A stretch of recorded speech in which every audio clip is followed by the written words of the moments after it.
¿Cuál es su interpretación de lo que ocurrió?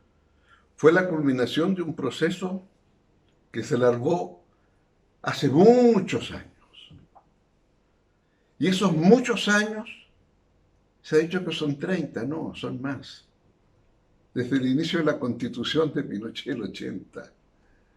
De aquellos tiempos cuando se hace la constitución y Jaime Guzmán dice, porque era redactor de la constitución, tenemos que hacer una constitución para que cuando aquellos que no piensan como nosotros estén en el poder, estén obligados a hacer las cosas que nosotros queremos porque la constitución los obliga. Es una camisa de fuerza para eso. Y lo que hay entonces es esta camisa de fuerza que duró tantos años, que intentamos modificarla, primero muy poquito, después un poco más, el 2005, pero igual una camisa de fuerza. El Estado es subsidiario, no es un Estado activo. Es el mercado el que resuelve. Ah, o sea, todos somos consumidores. Sí, pero los consumidores somos distintos según nuestro poder de compra. Un buen Estado es un Estado activo, que escucha la voz de los ciudadanos. Y los ciudadanos somos todos. Entonces, ¿qué es lo que ocurrió? Crecimos mucho. Sí, es cierto, en 30 años multiplicamos por 5 el ingreso per cápita. Ah, claro. Pero los ingresos del Estado de Chile se mantuvieron en 20% del total de lo que Chile produce. Pero cuando los ciudadanos crecen 5 veces su per cápita, tienen otras demandas, exigen mucho más al Estado.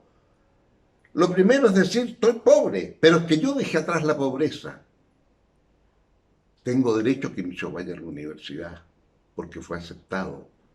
Ah, pero hay que pagar, no tengo cómo pagar. Exijo que lo haga el Estado, pero el Estado no tiene recursos. Y entonces se empieza a producir un distanciamiento entre las demandas de esos sectores que están creciendo y que demandan más y un Estado que es incapaz de proveerlo. No conozco ningún país que crece 5 veces el ingreso de los habitantes y los ingresos del Estado para satisfacer esas demandas se mantienen iguales, 20%. ¿Es muy económica mi explicación? No, es que hay más. Hay instituciones que se van degradando. Esta cultura de que la gente tiene que tener más. Esta cultura de un gran consumismo. Entonces estamos a un paso de hacer lo que sea por consumir más. Y entonces instituciones que nunca pensaron se empiezan a corromper. Y el Poder Judicial tiene que actuar. Pero también empiezan discusiones con el Poder Judicial. Y también empiezan discusiones con la élite de la política, con la élite de los empresarios, con aquellos que están lejos de las demandas cotidianas de cada día. Entonces, no solamente hay unas razones objetivas, económicas, también hay una forma de ir cambiando. Yo pregunto, ¿qué nos pasó en Chile que estábamos acostumbrados a una cierta austeridad? Y ahora entonces necesitamos no tener un auto, no, tiene que ser una gran marca. Entonces, claro, voy a veces a sectores de viviendas sociales y me dicen, presidente, pero mire usted lo que nos hizo. Estas casas que nos obtuvimos en su periodo y no tengo dónde dejar el auto. Y yo entonces le digo, perdón, pero usted 20 años atrás pensó que iba a tener el auto. No, jamás, pues señor, ¿cómo iba a pensar? Pero ahora tiene un auto. Claro, muy esfuerzo, pues señor, tengo auto. Bueno, la felicito, pero yo tampoco pensé que usted iba a tener auto 20 años atrás. Entonces, es esto lo que ha ocurrido. Y por lo tanto, acá ha habido una especie de olla a presión que se va acumulando y explotó. Y explotó de una manera, acúsome, nunca lo pensé. Sí, es cierto, hace 3 años atrás dije, acá se ha producido un gran distanciamiento entre la ciudadanía y las instituciones del Estado. ¿Se acuerda usted? Las instituciones funcionan. Sí, siguen funcionando. Pero la ciudadanía empezó a tomar distancia, no me escuchan, no me atienden. Y le pongo entonces la guinda de postre de esta descripción. Las redes digitales. Ah, pero qué importantes las redes digitales. Porque las redes digitales hacen que hoy la política sea horizontal. Apenas usted esté presentando esto que yo le estoy diciendo, no quiero escuchar lo que me van a mandar a decir las redes sociales. Y este lago sigue hablando todavía porque no se calla. Y claro, la política era vertical, de arriba para abajo. El líder habla, el partido ordena. Ahora, 70, 80% de la gente no tiene ningún partido que lo interprete y además le mandan el Twitter de inmediato. Hay una comunicación que antes nunca existió. ¿Cómo ve la salida usted de esto? La salida requiere humildad para saber escuchar, ¿De quién? ¿De las de autoridades? todos. Las autoridades en primer lugar. La ciudadanía exige, tiene medios de hacerse escuchar. Va a haber un antes y un después en la política a partir de estas nuevas tecnologías. Y no nos ponemos al día. ¿Saben lo que hizo Obama cuando fue elegido presidente? Tenía 20 millones de seguidores. En Twitter. Y les dijo, sigamos juntos, porque yo quiero comunicarles a ustedes, que fueron los que me votaron y trabajaron por mí, las razones de por qué estoy tomando ciertas medidas. Y a cambio de eso ustedes tienen derecho a decirme, quiero que hable de tal tema. Y si 150.000 de los 20 millones hacen así, yo estoy obligado a hablar de ese tema. Lo cumplió rigurosamente. Una forma distinta de gobernar. ¿Me Sí, explico? sí, perfecto. En que se escucha lo que está diciendo la gente, porque ahora en día la gente tiene muchos más canales para decirlo, además. Eso Y al es. mismo tiempo las autoridades tienen como muchas oportunidades de escuchar verdaderamente lo que está diciendo la gente. Obvio, obvio. No es algo negativo por definición, es algo No, que no, puede ser no. súper positivo. No, pero por supuesto que es positivo. Es una herramienta que hay que utilizar. Cuando durante la presidencia de la presidenta Bachelet anterior se tuvo muy de debate el tema constitucional. Bueno, acá en esta modesta fundación hicimos tu constitución. Miles de chilenos participaron como querían que fuera la constitución, qué temas había que tratar, con un comité del más amplio espectro político para hacer las consultas. Y después, una vez que terminamos y entregamos un libro que se llama Tu Constitución, en que hay las 590 ideas que se lograron plasmar, y uno puede con ese libro hacer una constitución a la carta. Esto me gusta para el Poder Ejecutivo, esto para el Legislativo, esto para el Judicial. Bueno, decidimos hacer nuestra constitución. Y la gente votó. Y ahí están los dos textos. O sea, este tipo de cosas se pueden hacer. Para recuperar ahora es fundamental esto. Espero que podamos tener una nueva constitución, pero junto con eso es indispensable mirar ahora cómo queremos construir el Chile de 10 años más, del 2030. O sea, la constitución y el marco ético. Económico, social. Queremos que Chile crezca cuánto. Queremos que ese crecimiento signifique una redistribución de los ingresos porque tenemos una desigualdad muy grande. Queremos que haya un nuevo sistema tributario para modificar lo que tenemos. Entonces creo que es viable. Los amigos españoles, por ejemplo, hicieron una nueva constitución cuando, claro, esperaron que se muriera Franco, no lo hicieron con Franco vivo. Pero una vez muerto Franco, decidieron, vamos a hacer una nueva constitución. Y junto a la nueva constitución hicieron una cosa que llamaron los pactos de la Moncloa, que era una mirada a largo plazo de dónde querían estar desde el punto de vista económico, del punto de vista social, y en donde todos se comprometían a obtener esos objetivos. Pueden haber distintas políticas para hacerlo, y en eso consiste la democracia, elegir entre opciones, pero todos tenían un cierto compromiso de un mejoramiento económico, de una mayor igualdad entre los ciudadanos, de una mayor política intergeneracional. Y entonces yo diría, tendríamos también ahora que aprovechar, así como se hace la Constitución, avanzar en estos pactos de la Moncloa.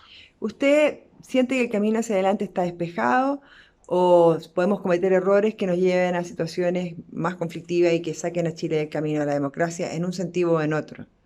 ¿O cree que estamos a salvo, que podemos seguir avanzando en el tema de la Constitución, podemos hacer pactos, etcétera? O sea, yo sé que hay una situación de crisis y de convivencia en el país. Lo que vemos, la ciudadanía no la tiene contenta. No tiene contenta ver los destrozos que se han producido. Actos de vandalización que no suponíamos que iban a ocurrir en Chile. Pero también creo que es indispensable entender por qué esta explosión.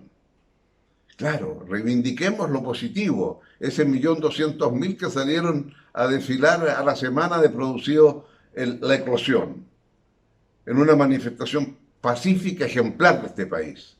Me quedo con esa 1.200.000. ¿Y cómo hacemos entonces para tomar medidas que no se justifique, que continúe hasta el día de hoy, en donde no hay un verdadero Estado de Derecho? Y por lo tanto busquemos la forma de poder cambiar, pero eso pasa por recuperar confianzas. Y eso toma tiempo. Hay que tener paciencia. ¿Usted cree que hay algo que usted pudo haber hecho en su periodo? ¿O usted hizo lo que había que hacer y era lo que correspondía, como nos dio el ejemplo de la casa y del No, auto? no, no, no, no. O sea, primero, ningún presidente hace todo lo que quiere hacer, ¿verdad? Eso es obvio. Eh, Recuerdo siempre los últimos días, en donde a usted siempre le quedan cosas para el día siguiente, ¿no? En lo que usted haga, tiene cosas que se le quedaron Siempre. para mañana. Y siempre va a tener mañana. Con el presidente también. Lo único que sabe usted es que va a dejar tal día de ser presidente y no alcanzó y se le quedan cosas todavía para mañana. Eso es real, eso ocurre. Ahora, ¿cuál fue mi situación? Pues muy simple. Al mes de estar en la moneda, dije, quiero llamar a un grupo mixto de senadores y diputados, porque lo establece la Constitución, para que trabajen conjuntamente en los cambios a la Constitución. De hecho, la constitución actual lleva su firma. Antes de eso. Entonces dije, y creo que esta Constitución debe tener 1, 2, 3, 4, 5, 6. Tal vez pequé de optimismo.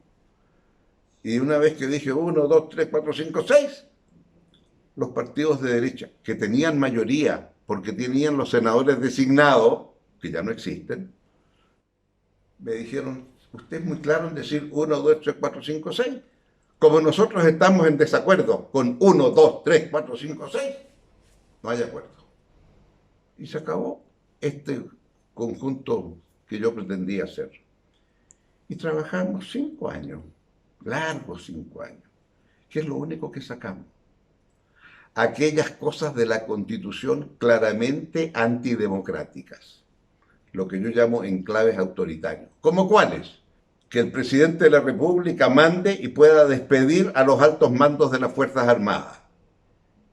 ¿Cuánto costó eso? Ah. 2. Terminó el Consejo de Seguridad Nacional, en que se sentaban los 4 comandantes en jefe, que el presidente no podía destituir, y el presidente de la República, el presidente del Senado, el presidente de la Corte Suprema y el Contralor de la República. ¿Ha visto usted 4 civiles y 4 militares? De igual a igual, los militares con los civiles. Eso, presentarlo en el mundo era impresentable, ¿verdad? Lo suprimimos, menos mal. Que el presidente de la República será senador vitalicio. Lo borramos, claro. ¿Ah? Claro. ¿Y por qué al final la derecha aceptó eso? Porque sacó las cuentas.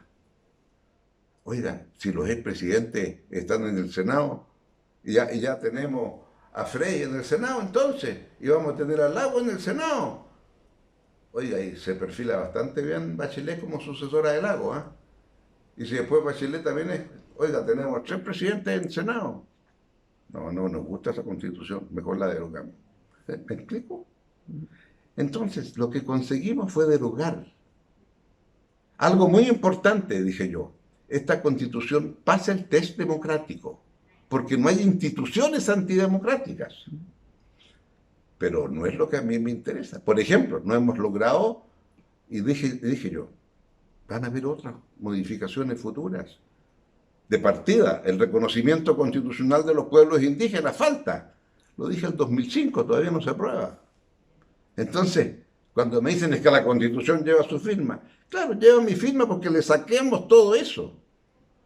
Pero yo no quiero una Constitución en donde manden los consumidores. Quiero una Constitución donde manden los ciudadanos.